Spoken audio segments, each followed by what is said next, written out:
Hi, Josh. Hi, Amanda. What are we talking about today? Well, we represent a number of executives who are dealing with contract negotiations. Maybe that's what their compensation is going to look like, restrictive covenants, et cetera. There are particular areas of contract negotiations and executives that we really need to be awfully careful about. And one of those categories is a person that is going to work for a company that is owned by private equity. What can we tell those folks about what they really need to look out for in contract that they might be signing for new jobs?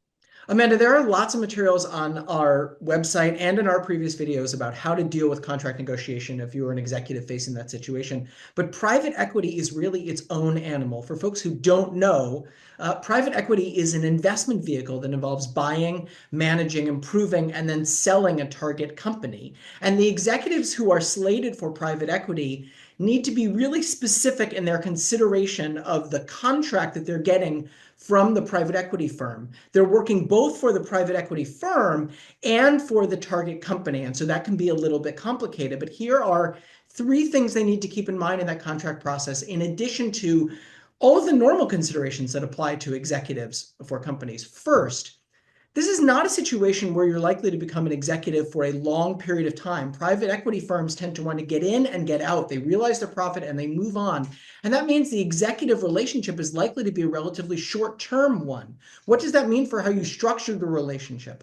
Second, and relatedly, you need to keep in mind that you may well want to ask for and maybe offered an incentive related to that exit. So if you do a good job turning around that target company, realizing a profit for the investors in the private equity firm, you may well want to share in those profits, but that can mean carrying a risk, which is that you're going to take some of your compensation in the form of that contingency. You've really got to bet on your own performance there, and that needs to be structured in a particular way, both to advantage you if you do a good job and to protect you against downside risk in case either you can't do what you want to do or the private equity firm or its investors sour on you.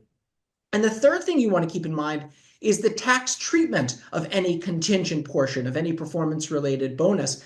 We know that folks who are the executives at these private equity firms have a huge tax advantage in how they realize their profits. They're not realizing it as ordinary income, they're realizing it as capital gains tied to how their investors realize profits. You too should be able to do that in the process of contracting, but you need to be careful about how you structure that. So, the takeaway from all of this, and probably you already know this if you're watching this video, if you're an executive thinking about getting into a private equity situation where you're going to lead a company that is the target of private equity, where you're shooting for an exit, is you really need an employment lawyer who's well versed in these kinds of transactions and well versed in dealing with the private equity firms and their lawyers and dealing with the sorts of things that come up in the context of leading or being a senior executive at a company that's owned by private equity.